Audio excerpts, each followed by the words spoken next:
Texas. Mr. President, one of the things we have to do before we open our Christmas presents in a couple of weeks is to pass the National Defense Authorization Bill. This is one of the rare instances, and you can count them on maybe one hand, where we actually have good bipartisan cooperation, and it's for a good cause. It's in the defense of our nation and in support of the men and women who wear the uniform and who keep us safe. The Senate and the House have now released a final text that has been reconciled between the House and the Senate version, and all that remains now is for the House and then the Senate to pass the final version and send it to President Trump for his signature. The National Defense Authorization Act is one of the most important pieces of legislation we pass each year, and I believe we've done it without exception, I want to say 63, 64 years in a row. Now, I wasn't here for each of those years, but that's the history that's been handed down. As I said, this legislation is critically important because it makes sure that our military has the necessary resources to achieve the missions of today and rise to the challenges of tomorrow. And as we've seen, even in the battlefield in Ukraine, the nature of modern warfare has changed dramatically with the advent of ubiquity of drones, with even poor countries like Yemen, where the Houthis send drones into countries like Israel or attack merchant ships in the Red Sea. We've had to use million-dollar missiles to shoot down basically cheap drones. Well, you can't continue that. You can't sustain that. So it's important that we update and modernize our military according to the threats and the technology available today. Given our rather inconsistent record in other must-pass legislation, this is an impressive run of 65 years, my notes remind me, underscoring the importance the United States Congress has always placed on ensuring the fact we have the strongest military in the world. We have the strongest military in the world not in order to fight, but in order not to have to fight, in order to maintain deterrence. That's what President Reagan talked about, what President Trump has talked about, peace through strength. That comes with deterrence, demonstrating the fact that we are committed to our defense of our nation and our friends and allies around the world, and we are not afraid to make that investment. And any country that might decide to change the status quo and start a military conflict knows from the outset they are likely doomed to failure. This year's NDAA, the Defense Authorization Bill, includes numerous important policies to strengthen our national defense, but perhaps the biggest success in this year's annual authorization bill is a significant win against the Chinese Communist Party. What I'm referring to specifically is a provision that's in the reconciled bill that creates a vehicle for transparency on outbound investment from the United States into China. We know for decades now, China has attracted manufacturing from around the world into that country to the detriment of manufacturing jobs here in America. And they've used that technology that they've learned and the workforce training that has gone along with it in order now to build weapon systems and threaten peace in the Indo-Pacific and to threaten the United States, our position of dominance when it comes to national security. This provision that I will speak more to in a moment has been many years in the making. It goes back to 2021. I tell people that the most important lesson I've learned here in the United States Senate is perseverance. If first you don't succeed, try again. And that's what we did here. So in 2021, I partnered with then Senator Casey in the initial outbound legislation. We've worked through several different iterations of this legislation, listening to the input from stakeholders around the nation, all with the goal of having notification prohibition with regard to investment of American dollars in China. In 2023, I introduced the Outbound Investment Transparency Act and pushed for its inclusion in the Defense Authorization Bill that year. The Senate voted 91-6 to include my amendment in the annual defense bill that year. Obviously, this enjoys broad bipartisan support, recognizing the challenge and indeed the threat that China could pose. It's highly unusual, as we know now, to see that level of agreement in Congress, but given the preeminence of the threat, nearly every one of my colleagues supported that provision. Unfortunately, after nearly unanimous consensus that this amendment was needed to counter the rise of the Chinese Communist Party, that provision was dropped when the House and the Senate went to conference. Then last year, back again, I continued to push for this provision, adamant that we had no time to lose. Even so, the language on outbound investment was once again dropped from the Defense Authorization Bill.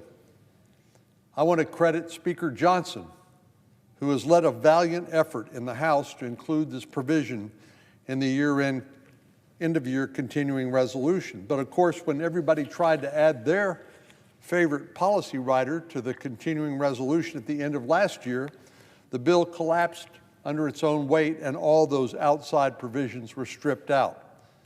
Once again, we kicked the can down the road.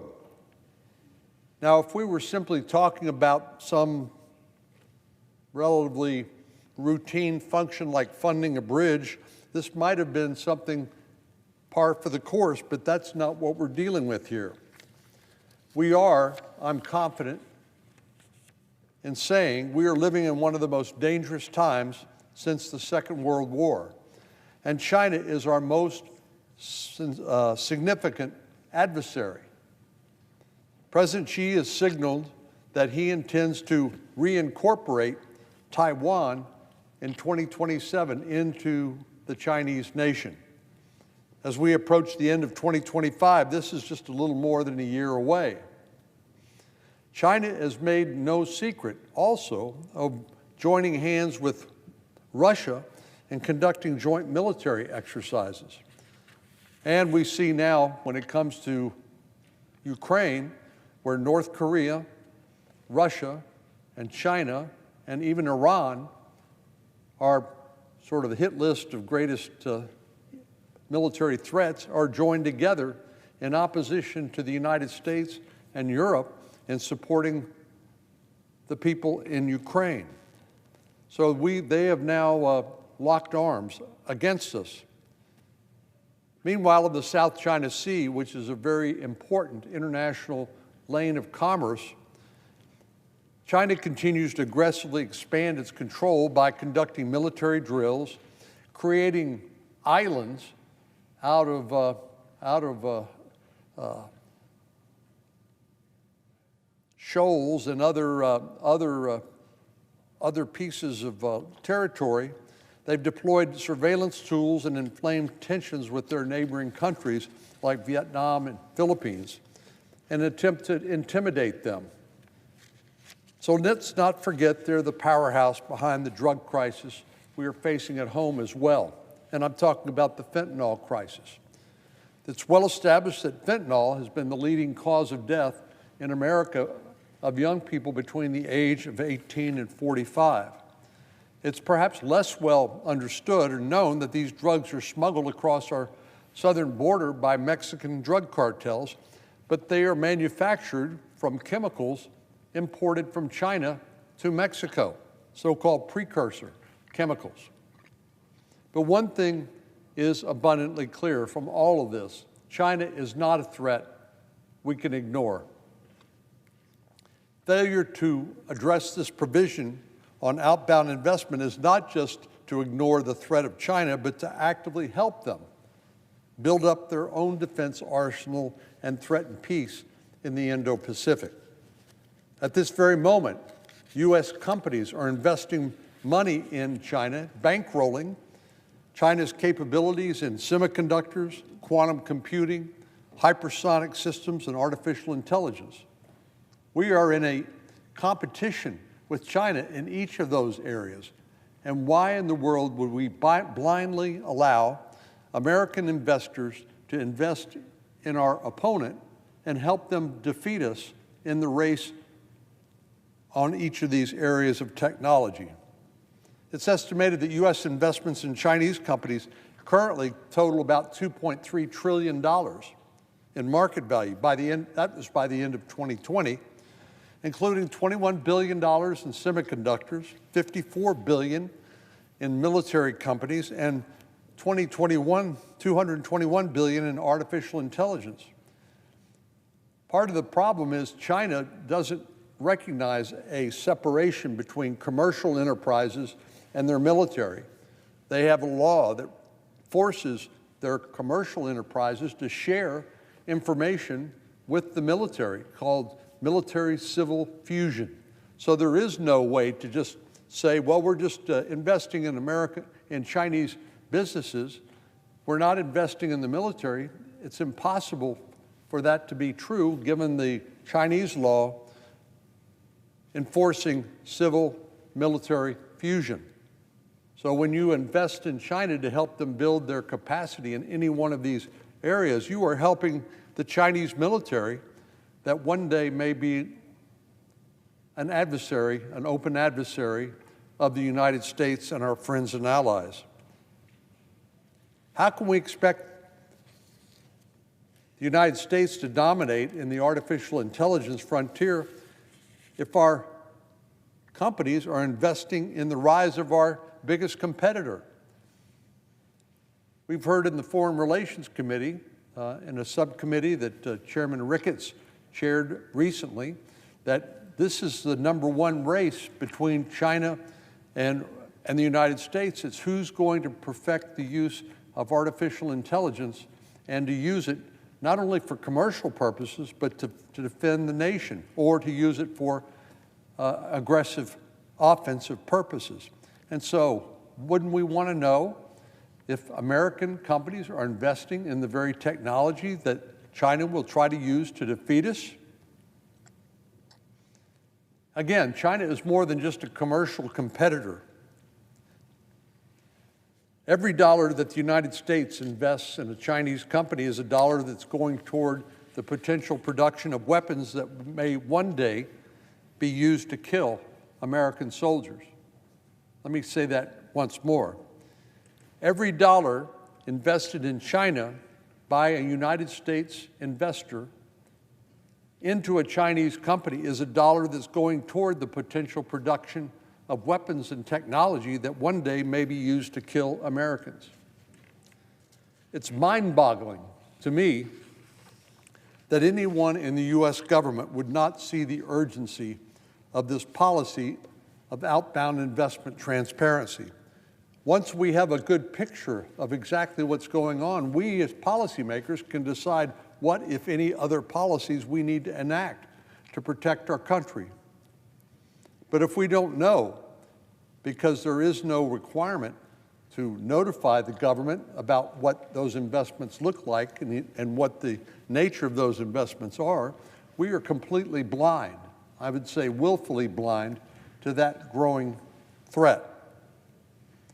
Those who've thrown up roadblocks against this provision over the last 3 years are working directly, whether they know it or not, in the interest of the Chinese Communist Party, and directly, whether they know it or not, against the interests of the people they represent, the American people. But now, after nearly 5 years of work from members in both chambers, I'm proud to say the language that we propose to address outbound investment transparency is in the final version of this year's National Defense Authorization Act. The House, as I said earlier, will vote this week, and I look forward to supporting that provision again in the Senate. This has been a marathon, and I'm thankful to the Majority Leader, Senator Thune. I mentioned the the Speaker of the House, Mike Johnson. I would add a number of other names: Senator Tim Scott, Senator Cortez Masto, Senator Dan Sullivan, and Representative Andy Barr in the House of Representatives, all of whom have contributed to this success when we passed the bill. The Chinese Communist Party may have successfully evaded our scrutiny for the past few years, but this is the year we will finally put the nail in the coffin and open our eyes to the growing challenge that China represents. Again, not just as a commercial, economic competitor, but as a potential military competitor on the battlefield. That is something none of us want, but the best way for us to prevent that from happening is to deter China, and you don't deter them by having American dollars invested in the very military capability that they could use to fight us and defeat us and our allies in the Indo-Pacific. Mr. President, I yield the floor, and I'd note the absence of a quorum.